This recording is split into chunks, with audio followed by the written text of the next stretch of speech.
Hello दोस्तों, investment अब शुरू चैनल में आपका स्वागत है। तो पेपर ट्रेडिंग एकदम बेकार है और उसकी जगह हमें क्या करना चाहिए ये हम जानेंगे आज की वीडियो में। तो आगे बढ़ने से पहले एक डिस्क्लेमर कि मैं सेबी रजिस्टर्ड फाइनेंशियल एडवाइजर नहीं हूं और ये वीडियो केवल एजुकेशनल पर्पसेस के लिए है। तो पहले समझते हैं कि पेपर ट्रेडिंग आखिर होता क्या है। पेपर ट्रेडिंग का मतलब होता है कि आप एक्चुअल ट्रेड्स नहीं ले रहे हैं, आप अपनी ट्रेडिंग पोजीशंस को एक पेपर में लिख रहे हैं और आप उन ट्रेड्स को ट्रैक कर रहे हैं जैसे कि आप किसी असली ट्रेड्स को ट्रैक करेंगे। इसका फायदा यह बताया जाता है कि आप बिना पैसा गंवाए ट्रेडिंग सीख सकते हैं, क्योंकि आप असली ट्रेड्स तो ले ही नहीं रहे हैं और आप ट्रेडिंग का एक्सपीरियंस पा सकते हैं बिना किसी लॉसेस के, और साथ ही अपने कॉन्फिडेंस को बिल्ड कर सकते हैं एक्चुअल ट्रेडिंग के लिए। लेकिन एक इंपॉर्टेंट चीज जो आप कभी भी पेपर ट्रेडिंग से नहीं सीख सकते हैं वो है इमोशनल मैनेजमेंट, जो कि ट्रेडिंग का एक बहुत जरूरी हिस्सा होती है। जब आप पेपर ट्रेडिंग करते हैं तो बहुत सिंपल होता है चीजों को ट्रैक करना। आपको लगेगा कि ट्रेडिंग कितनी आसान है। जब लॉस होता है तो पेपर में स्टॉप लॉस लिख दो, और जब टारगेट हिट होता है तो पेपर में टारगेट हिट हो गया है ऐसा लिख दो। अगर 3 से 4 स्टॉप लॉस लगातार हिट हो जाते हैं तो पेपर में लिख दो, और अगर 3 से 4 टारगेट लगातार हिट हो जाते हैं तो वो भी पेपर में लिख दो। मगर असली ट्रेडिंग में ऐसा नहीं होता। असली ट्रेडिंग में जब आप 3 से 4 लॉसेस ले लेंगे तब आप टेंशन में आना शुरू कर देंगे, क्योंकि जब असली पैसों का लॉस होता है तो वो चुभता है। वहीं अगर आप 3 से 4 टारगेट्स अचीव कर लेंगे तो आप ओवर कॉन्फिडेंट हो जाते हैं। आपको लगने लगता है कि आपको सब आता है, क्योंकि जब आप ट्रेडिंग अकाउंट्स में बड़े बड़े ग्रीन नंबर्स देखते हैं तो आपकी खुशी बढ़ने लगती है।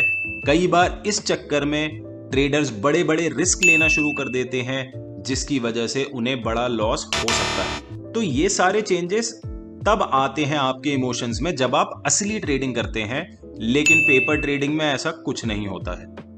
वहां पर आप आसानी से बिना इमोशंस के पेपर में लिख देते हैं कि प्रॉफिट हुआ है या लॉस हुआ है, और आपको लगता है कि इमोशंस मैनेज करना तो बहुत ही आसान चीज है।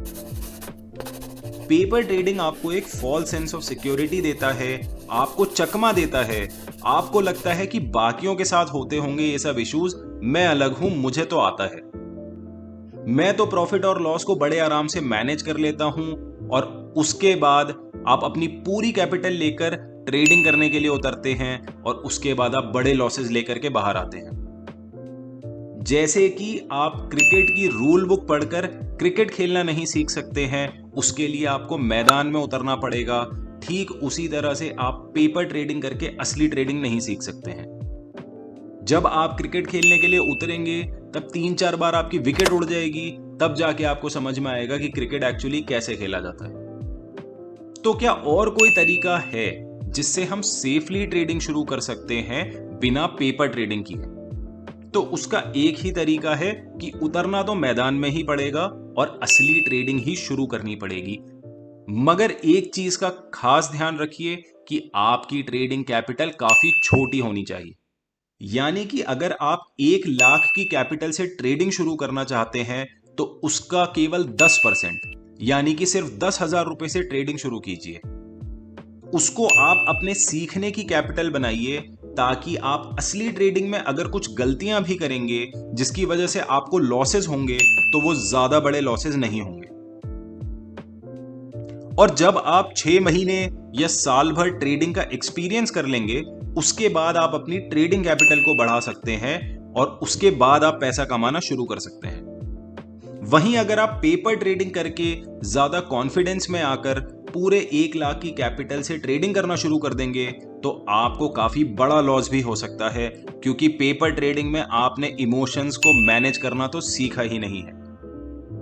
ये बात याद रखिए कि 10,000 की ट्रेडिंग कैपिटल अगर 7,000 की रह जाए तो वो ज्यादा बेटर है कंपेयर टू 1 लाख की ट्रेडिंग कैपिटल अगर सिर्फ 70,000 रह जाए तो चलिए आज की वीडियो में सिर्फ इतना ही। अगर वीडियो अच्छी लगी हो तो लाइक कीजिए, नहीं अच्छी लगी तो डिसलाइक कीजिए, ज्यादा ही अच्छी लगी है तो सब्सक्राइब कर दीजिए। Thank you everyone, thanks for watching, फिर मिलेंगे।